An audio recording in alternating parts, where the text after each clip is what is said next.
अस्सलामुअलैकुम, कैसे हैं आप सब। उम्मीद करती हूँ आप सब ठीक होंगे। Welcome to my channel story corner. चलिए चलते हैं आज के किस्से की तरफ। जैसी करनी वैसी भरनी। वो पेशे के लिहाज से डॉक्टर था। पाकिस्तान में से इसने करोड़ों रुपए कमाए थे और कमाई के मामले में हलाल हराम की तमीज़ कभी नहीं की थी। इसने अपनी औलाद को तालीम दिलवाने के लिए अमेरिका भेज रखा था। जब औलाद पढ़कर फारिग हुई और वहीं सेट हो गई तो वो भी अपना मसीहाई वाला कारोबार समेटकर अमेरिका जा बसा था, जहां इसने करोड़ों डॉलर जमा कर रखे थे और बेटे के साथ मिलकर एक ज़ाती अस्पताल बना लिया था। अमेरिका जाने से पहले इसने पाकिस्तान में एक आखिरी जुल्म किया था और आखिरी रिश्वत ली थी, जिसके बाद वो मुल्क छोड़कर चला गया और पाकिस्तान से जाते ही इसका मकाफाते अमल शुरू हो गया था। इसका नाम डॉक्टर खालिद शाहनवाज था। ताल्लुक़ सिंध से था। इंतहाई मुतवस्सित तबक़े से ताल्लुक़ रखता था, मगर बला का ज़हीन था।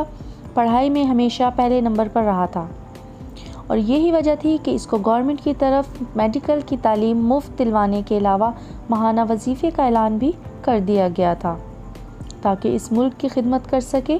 वक्त गुजरने के साथ साथ दौरान तालीम ही इसने मुख्तलिफ़ प्राइवेट अस्पतालों में बैठना शुरू कर दिया था।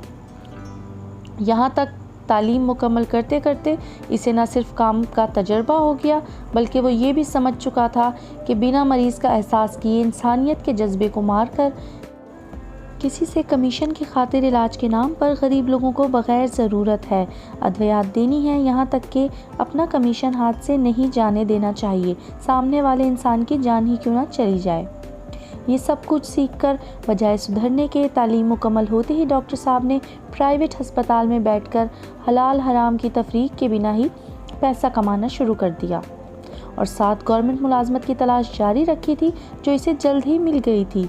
और गवर्नमेंट की मुलाजमत मिलते ही इसकी दौलत में दिन दुगना रात चुगना इजाफा होने लगा था। सिंध के अंदर वडेरों के तशद्दुद से टूट जाने वाली हड्डी पसली को वो मेडिकल रिपोर्ट में हादसाती तौर पर टूटी हुई हड्डी करार दे देता था या फिर इसे खुद साख्ता चोट करार दे देता था। यहाँ तक कि वडेरों जागीरदारों के हाथों मर जाने वाले लोगों की मौत को तबई मौत या खुदकुशी का रंग दे देता और इन वडेरों जागीरदारों के हाथों इज्जत लुटाने वाली मजबूर और लाचार लड़कियों की मेडिकल रिपोर्ट तब्दील कर देता।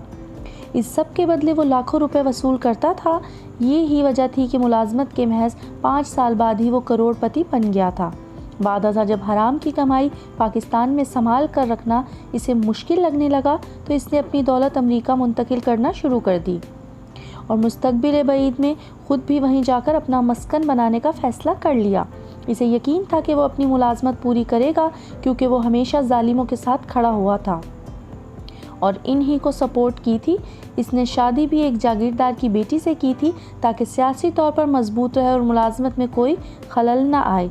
2 बच्चों के बाद इसने बीवी बच्चों को अमेरिका भेज दिया और ख़ुद पाकिस्तान में अपने अस्पताल बना लिए, जो इस मुल्क का सबसे मुनाफा बख्श कारोबार है। यहाँ से हलाल हराम कमाकर अमेरिका भेजता रहा, जहाँ इसकी औलाद इस पैसे पर परवरिश पाती रही। इसके पास आखिरी केस एक लड़की का आया था जो यतीम थी। इसका बाप हारी था और वो वडेरे का तशद्दुद सहते सहते मर गया था।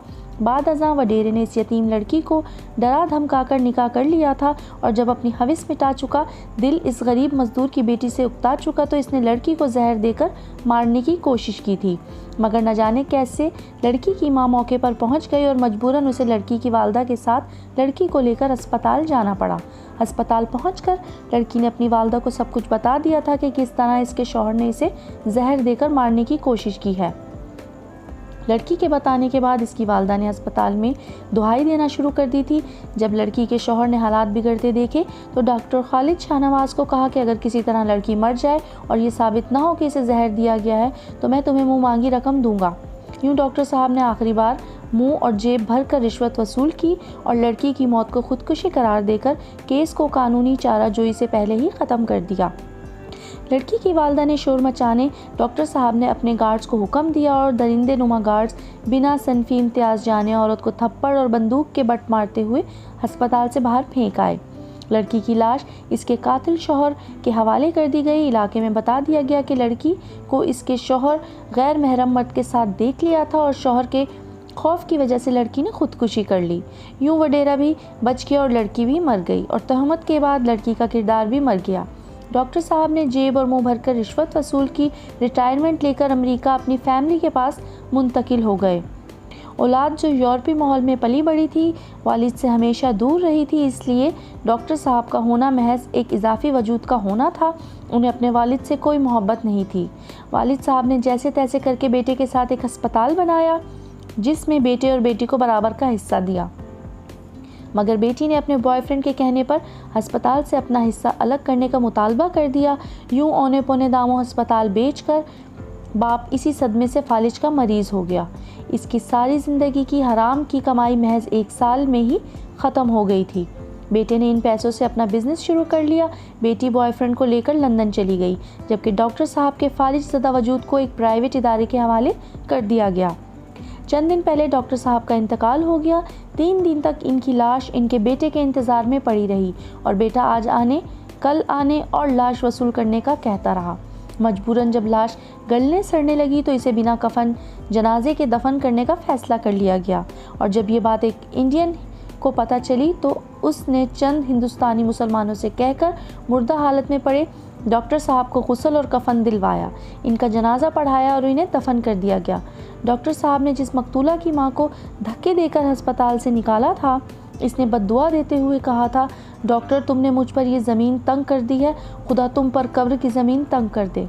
इसकी बद्दुआ पूरी हुई और जिस कब्र में डॉक्टर साहब को उतारा गया वो इनके वजूद से बहुत ज़्यादा तंग थी। मजबूरन बज़ोरे बाजू कब्र में लिटाया गया और मट्टी डाल दी गई, मगर अफसोस जिस औलाद की खातिर उन्होंने सारी ज़िंदगी खुदा के अहकामात को पसे पुश डालकर ज़िंदगी गुजारी, आज वो ही औलाद इनके आखिरी दीदार के लिए नहीं आई। उम्मीद करती हूँ ये ईमान अफरोज़ और सबक आमोज़ सच्चा वाक़या आप सबको पसंद आया होगा।